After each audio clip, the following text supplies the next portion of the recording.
2060 वाला।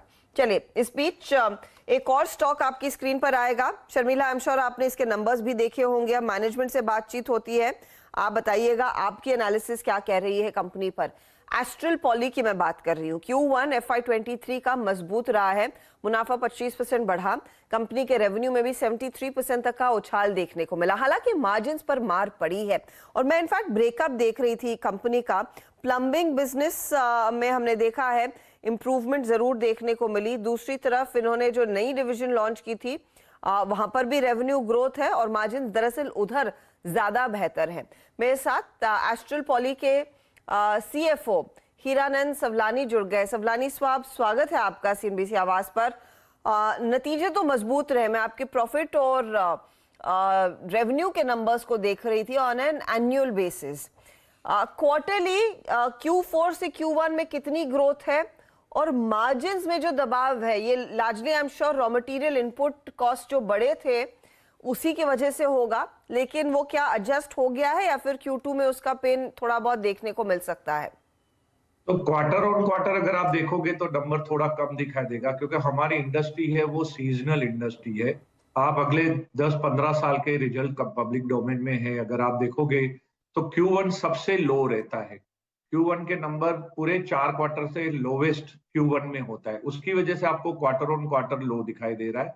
But why on Y अगर आप देखोगे तो काफी साइजेबल जंप है। थोड़ा बहुत इफेक्ट वो बेस की वजह से भी है, बट अदरवाइज भी अगर आप इंडस्ट्री के भी एवरेज नंबर उठा के देखेंगे तो सबसे बेस्ट नंबर मेरे ख्याल से एस्ट्रल ने डिलीवर किया हुआ है। मार्जिन पे आपकी बात सही है, थोड़ा प्रेशर रहा है इस क्वार्टर के अंदर compare to previous quarter, mainly because of the inventory losses, क्योंकि पॉलीमर के प्राइस कंटिन्यूअसली गिर रहे थे। तो बिकॉज ऑफ दैट हमारे ऊपर मार्जिन पे प्रेशर आया है, और हमने डिस्क्लोजर भी दिया है कि पिछले क्वार्टर के अंदर करीबन 25 से 30 करोड़ रुपए का हमको इन्वेंट्री लॉस हुआ है because of PVC price drop की वजह से। आगे जाके हमको लग रहा है कि ये Q2 में अभी भी थोड़ा प्रेशर रहेगा, क्योंकि पॉलीमर के प्राइसेस लो है, अभी पूरी कंप्लीट इन्वेंट्री सोल्ड आउट नहीं हुई है Q1 के अंदर, तो वो Q2 पे भी रोल ओवर होगा थोड़ा। पर Q3 से हमको लग रहा है कि ऑलमोस्ट अभी पॉलीमर बॉटम हो चुका है, तो वहां से फिर मार्जिन वापस ऊपर आना शुरू करेंगे।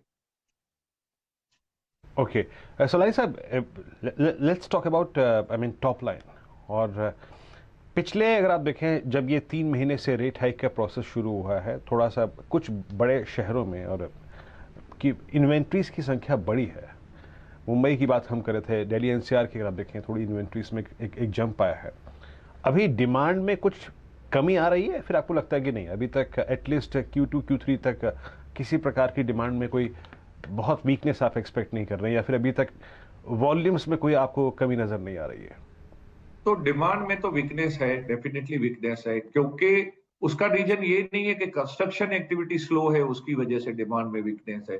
प्रॉब्लम है चैनल इन्वेंट्रीज के अंदर। नॉर्मली क्या होता है हमारी इंडस्ट्रीज के अंदर, जब भी प्राइस गिरते हैं तो डीलर होता है या डिस्ट्रीब्यूटर होता है वो एकदम से लोवेस्ट इन्वेंट्री पे चला जाता है, तो उसकी वजह से डिमांड में कमी दिखाई दे रही है। बट कंस्ट्रक्शन एक्टिविटी तो अच्छी है, और वैसे भी आप देखोगे तो बारिश के सीजन में कंस्ट्रक्शन एक्टिविटी तो स्लो रहती ही है। तो Q2 में नॉर्मली बारिश रहता है, तो उसकी वजह से एक्टिविटी स्लो रहती है, जो आगे जाके अक्टूबर से वापस पिकअप होना शुरू कर देती है। बट इस बार क्या हुआ है कि बिकॉज प्राइजेस गिर रहे थे पॉलीमर के, हर बिल्डिंग मटेरियल के प्राइस इनफेक्ट गिर रहे थे, तो उसकी वजह से डीलर जो चैनल पार्टनर हमारे हैं वो कम इन्वेंट्री पे अभी बैठे। तो जैसे ही ये थोड़ा भी अपटिक आएगा प्राइस में, तो ये लोग वापस से एकदम से रश करेंगे और वापस रीस्टॉकिंग में दौड़ेंगे। तो उस टाइम पे शायद ग्राउंड पे इतनी डिमांड नहीं भी होगी, तो भी उनकी इन्वेंट्री रिफिलिंग की वजह से एकदम से स्पर्ट दिखाई देगा आगे जाके। मैं इनफैक्ट आपके पेंट और एडहेसिव बिजनेस पर एक व्यू चाहती हूँ। किस तरह की ग्रोथ लार्जली वहां पर आप एक्सपेक्ट कर रहे हैं इन द कमिंग ईयर्स? और इस समय क्योंकि ऑफ कोर्स आप न्यू एंट्रेंट है, तो थोड़ी बहुत क्यूरियोसिटी होगी आपके प्रोडक्ट को लेकर। क्या ऑन ग्राउंड रिस्पांस मिला आपके प्रोडक्ट्स को? देखा जाए तो एडेसिव में हम नए नहीं है, हमने ऑलरेडी 1000 करोड़ पे टच कर दिया है लास्ट ईयर। तो अभी हम नए नहीं है एडेसिव में, हमने 2014 से शुरुआत की थी, तब से लेके अभी तक करीबन हम लोग 17% के घर पे ग्रो कर रहे हैं 8 साल से। तो अभी वो बिजनेस काफी सेट हो चुका है, और आगे जाके भी हमको लगता है कि अभी भी हम काफी लो पे है। अगर आप इंडस्ट्री की साइज देखो, उसकी कंपैरिजन में अभी भी हम 1000 करोड़ पे ही है।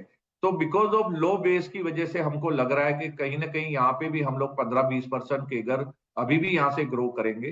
पेंट अभी हमने जस्ट रिसेंटली अक्वायर किया है, तो उसमें अपटिक शुरू होगी अगले साल से, क्योंकि ये साल तो हम अभी जस्ट अंडरस्टैंड कर रहे हैं, पूरी सिस्टम इंटीग्रेशन हो रहा है, हम उस कंपनी के अंदर भी एसएपी इंप्लीमेंट करने जा रहे हैं।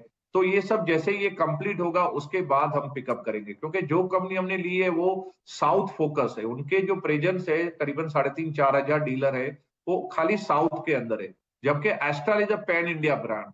तो हम उस प्रोडक्ट को पूरे पैन इंडिया में लॉन्च करेंगे अगले साल से। तो 1 बाय 1 स्टेट हम लोग ओपन करते जाएंगे और ऐसी तरह से over a period of next 12 to 18 months हम लोग हर स्टेट के अंदर अपनी एंट्री ले लेंगे। तो उसके बाद हमको लग रहा है कि इसके अंदर भी काफी अच्छा ग्रोथ आना चाहिए, क्योंकि बेस तो उसमें भी बहुत लो है। पेंट का लास्ट ईयर का रेवेन्यू तो करीबन 205-210 करोड़ ही था। ओके सलाही साहब, पॉसिबली आखिरी प्रश्न आपसे यहाँ पर, और वो ये है कि रूरल डिमांड कैसी है, और साथ ही साथ स्पेशली जो आपका टैंक डिवीज़न है सर, यहाँ पर आपका जो वाटर टैंक डिवीज़न है वो कैसा कर रहा है इस वक्त, वहाँ डिमांड कैसी इस वक्त देखने को मिल रही है, और रूरल मार्केट स्पेशली कैसा करता हुआ इस वक्त? रूरल अच्छा कर रहा है, ऐसा कोई इशू नहीं है। और ये साल अगर आप अभी तक के रेनफॉल के फिगर भी देखोगे तो बारिश काफी अच्छी हुई है इंडिया में, तो उसकी वजह से भी ऐसा लग रहा है कि रूरल की जैसे ये बारिश की सीजन खत्म होगी तो डिमांड एकदम से पिकअप होना शुरू कर देगी। और टैंक डिवीजन तो काफी अच्छा कर रहा है। लास्ट ईयर हमने फर्स्ट ईयर था हमारा टैंक में, जिसके अंदर हमने 47 करोड़ के आसपास का टॉप लाइन किया था। ये साल हमको कॉन्फिडेंस है कि हम आराम से 100 करोड़ क्रॉस कर देंगे टैंक बिजनेस के अंदर, क्योंकि अभी तक के जो 4 महीने के नंबर है वो काफी एनकरेजिंग है। तो ऐसा लग रहा है तो हम 100 करोड़ तो इजीली कर लेंगे टैंक बिजनेस के अंदर भी। 100 करोड़ इजीली कर लेंगे आप इस टैंक बिजनेस के अंदर। पेंट बिजनेस से अपेक्षा है कि अच्छी खासी ग्रोथ देखने को मिलेगी, और एडिटिव्स में तो ग्रोथ देखी जा ही रही है। Volume growth, of course PVC prices correct हुए हैं तो वॉल्यूम्स पर ज़्यादा फोकस रहेगा कंपनी का गोइंग फॉरवर्ड। बहुत बहुत शुक्रिया हीरानंद साहब हमारे लिए समय निकालने के लिए। तो कंपनी के सीएफओ डिटेल्स दे रहे थे। शर्मिला, हमने मैनेजमेंट से डिटेल में बातचीत की, उसका वो आपने भी सुना।